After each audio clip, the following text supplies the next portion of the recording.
तर अशा पद्धतीमध्ये या जरांगेने म्हणजे जरा नंग्या पूर्ण नंगा झालेला आहे आणि अशा पद्धतीमध्ये आता त्याला सुचत नाहीये बघा काय करावं ते. त्याला माहिती मी तर खोके घेऊन बसलोय. पेट्या नाही, खोके घेतले, खोके. पांडुरंग तारकच्या एका एका ड्रॅगन फ्रूटच्या झाडाखाली एक एक खोकं दाबलेलं आहे त्याने. पोते तर ऑलरेडी याला पोचवले होते सुसूबाईच्या बापाने, राजेश टोपेनी, रोहित पवारांनी, नाही का. सोशल मीडिया तशी त्यांनी लावली पण याच्या कामासाठी. हा जे धमक्या देतोय ना राजकारण्यांना, तुमचा राजकीय एन्काउंटर करू, तुझा राजकीय गेम होणार आहे आणि तुझा राजकीय गेम हा मराठेच करणार आहे. ज्या ज्या मराठ्यांना तू आश्वासन दिलं ना ती मराठे चपला जोडे घेऊन तुझ्या मागे लागणार, तेवढं लक्षात ठेव. जो भंकसपणा तू केलाय, जो नालायकपणा तू केलाय ना, मराठी सोडणार नाही तुला, एवढं लक्षात ठेव. की बाबा म्हटलं होतं सगळ्यांनी फॉर्म भरा, सगळ्यांनी फॉर्म भरा आणि वेळ येईल त्यावेळेला मी सांगेल त्यावेळेला त्याने मागं घ्यायचं फॉर्म. म्हणजे काय तर तुम्ही सगळ्यांनी फॉर्म भरायचे, नंतर मला ज्यांच्याकडनं खोके मिळतील त्या उमेदवारांना मी सांगणार आहे तुम्ही माघार घ्या. फॉर्म भरल्यावर जर काही लोकांनी नाहीच माघार घेतली तर मग काय करशील तू? मस्त तू त्यांना सांगितलं की मी समजून जाईल की तो समोरच्याला मॅरेज झालेला आहे किंवा त्याला महायुतीने उभं केलेलं आहे, बरंच काय काय काय काय तू सांगितलं. परंतु हे राजकारण आहे बाबा, या राजकारणामध्ये बाप मुलाचं होत नाही, मुलगा बापाचं होत नाही. तू काय घेऊन बसलाय याचं? यांनी जर माघारच नाही घेतली तर तू काय करशील? आणि मग त्यालाही तो प्रश्न पडला. परंतु फॉर्म भराच, तुम्हाला किती विरोध होतो ना याचा बघा. तुम्ही लोकांनी काय केलं, यांनी सांगितलं गाड्या भरून पाठवा, तुम्ही पाठवल्यात. यांनी सांगितलं ज्याची माणसं जास्त येतील, ज्याच्या गाड्या जास्त येतील माझ्या सभेला, जो माझ्या सभेला जास्त गर्दी करेल माणसं आणून, मी त्यालाच तिकीट देणार. केला ना वापर तुमचा. आता आघाडीचीच बिघाडी व्हायला बसली. त्यांचा दिवस व्हायला बसलाय, त्यांचीच फारकत व्हायला बसली. तर आता ते काय कळे ना. पण शेवटी 36 खेकड्याचा तो बाबा कसा आहे माहिती ना, त्याची 36 खेकड्याची जाते त्याची. तर तो बाबा काहीतरी काढेल ना कुरापत, तो काढेल काहीतरी, डोकं देईल याला. मग मी पहिल्याही माझ्या मुलाखतीमध्ये सांगितलं होतं की हा अपक्ष उमेदवार उभे करणार, निवडून आणणार समाजाच्या नावाखाली आणि नंतर शरद पवाराच्या ताटात नेऊन बसवणार. तू अक्कर माशी मराठा आहे.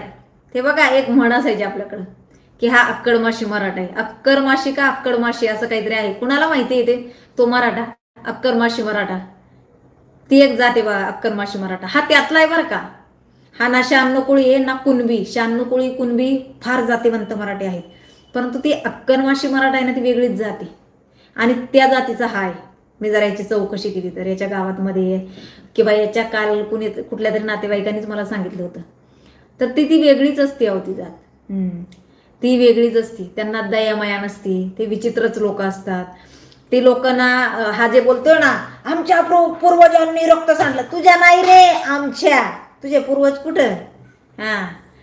ते नाही, आमच्या पूर्वजांनी सांडलं. तुझ्या पूर्वजांनी असंच, तुझ्या शेवटी कसं असतं DNA मध्ये असतं ना ते. तुझ्या पूर्वजांनी असंच नाही का, तुमच्या सैन्यात येतो मग मला पैसे द्या, तुमच्या ह्याच्यात येतो मग मला पद द्या, तुमच्या ह्याच्यात मध्ये येतो मग मला नाही का धन दौलत द्या, असं केलेलं असं नाही. लावालाव्यांची कामं वगैरे असं मध्यस्थी असतात ना. तो माहितीये का कशात तरी होता बघा तो एक कुबड्या लंगडा बघा. आपल्या ह्याच्यात मध्ये कोण येते आता पिक्चर बाजीप्रभूंचा ना. हो, बाजीप्रभूंचा पिक्चर झाला ना, तो बाजीप्रभूंचा झाला ना, ते आधी लग्न कोंडाण्याचे मग रायबाचे. हो, बाजीप्रभूच त्यांच्या याच्यामध्ये होता बघा तो खबऱ्या द्यायला. हा त्यातला आहे बरं का. तर हा तो एक खबऱ्या देणे, तिकडं खबऱ्या देणे, इकडं चोरून राहणे, तिकडं जाणे, इकडं उड्या मारणे, ते काम याचं तुम्ही ते शोधते उद्या काय त्याचं नाव. तर हा तो आहे, तो खबऱ्या देणारा मराठा. म्हणजे कशा खबऱ्या देणारा, मराठ्यांच्या खबऱ्या तिकडे देणारा मुघलांना, तो आहे हा. ते लंगडं होतं बघा ते मध्ये, लंगडं होतं ते मध्ये.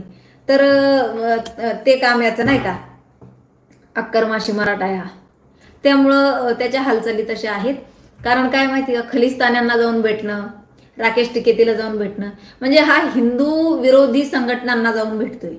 हा विरोधी पक्षांना सपोर्ट करतोय, हा हिंदूंच्या विरोधात मध्ये मतं असणारे लोक याला आवडतात, हा हिंदू विरोधी जाती असणाऱ्या याला धर्म असणारे याला आवडतात, जे हिंदूंच्या विरोधात मध्ये जे धर्म आहेत ते धर्म याला आवडतात. म्हणजे बारसकर महाराजांनी ज्या वेळेला त्याच्या कानात जाऊन सांगितलं, कानाजवळ जाऊन, की मला तुकाराम महाराजांनी पाठवलं, मी देहूवरनं आलोय, त्यावेळेला त्या बारसकर महाराजांना शिव्या दिल्यात, निघ इथून, हो इथून, काय काय काय काय त्याला नाही का. आता तुम्हाला काय त्या शिव्या बोलून दाखवत नाही. आणि ज्या वेळेला तो कोण तिथं पादरी गेला होता ख्रिश्चन, त्यावेळेला तो आमच्या मनोज जरांगे साहेबांना मोठा साहेब करा, आमच्या मनोज जरांगे साहेबांना देवबाप्पा आमच्या मनोज जरांगे साहेबांना शक्ती द्या, देवबाप्पा आमच्या मनोज जरांगे साहेबांना खूप मोठं साहेब बनवा, देवबाप्पा, असं जोर जोरात बरं का. म्हणजे बारसकर किती नम्रपणे बोलत होते, बारस किती शांततेत बोलत होते, आणि हा इतका जोर जोरात बोलत होता, तिथं इतका जोर जोरात बोलत होता, तरी पण त्याला काय नाही आहो, हा त्याला काय नाही, त्याला नाही त्रास झाला त्यावेळेला. आणि बारसकर एवढ्या शांततेत मध्ये तुकाराम महाराजांचा निरोप घेऊन मी तुमच्यापर्यंत आलो, इतकं छान सांगत होते, तर त्या बारसकर महाराजांना उलट पालट बोलला, शिवे दिल्यात, निघितनं म्हणला, आणि तो पादरी एवढा जोर जोरात पादत होता तरी काय नाही याला, हा त्याला काही फरक पडला नाही का. तर ह्याच्यावरून समजून घ्या की याला सगळ्या जाती चालतायत, याला फक्त हिंदू धर्म चालत नाही, याला सर्व धर्म चालतायत, परंतु याला हिंदू धर्म चालत नाही. मराठा सगळ्यात जास्त ज्या जातीने हिंदू धर्माचं रक्षण केले ती म्हणजे मराठा जात, अगदी एक नंबरला आहे बरं का. त्याच जातीला याला संपवायचंय. मराठा संपवला म्हणजे हिंदू हा गायब असं त्याला वाटते, परंतु मराठ्यांची नाळ ही हिंदुत्वाला जोडलेली आहे. तू कितीही प्रयत्न केला ना मराठ्यांना हिंदुत्वापासून दूर करण्याचा, तरी मराठी आणि हिंदुत्व हे एक लक्षात ठेव, शरीर आणि श्वास असतो ना तसं झालेलं आहे. हा मराठा आणि हिंदुत्व म्हणजे शरीर आणि श्वास, तसं त्यांचं नातं आहे. त्यामुळं तू त्यांना वेगळं करू शकत नाही. शरीरापासून श्वास वेगळा राहू शकत नाही, श्वासापासून शरीर वेगळं राहू शकत नाही.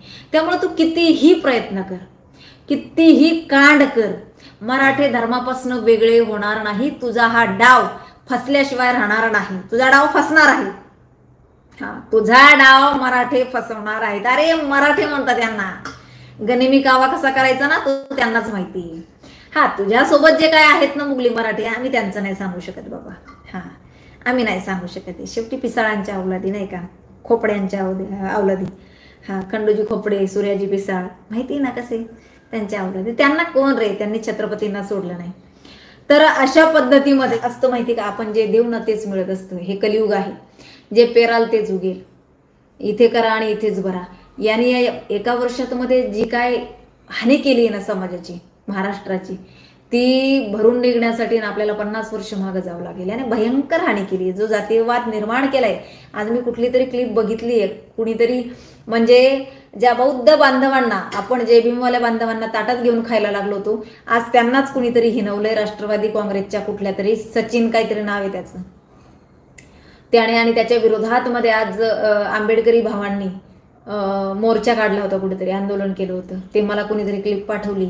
किती वाईट परिस्थिती यांनी लावली हो, किती वाईट परिस्थिती यांनी समाजा, रांग्या फरांग्या वाकड्या फेकड्या सगळ्यांना फेकून द्या आणि ठेवा. सो हरकत नाही. येणाऱ्या काळात मध्ये आपण सगळे उघड्या डोळ्याने बघणारच की जरांग्या कसा पळतो आणि लोक कशी दांडकी घेऊन त्याच्या मागे लागतायत.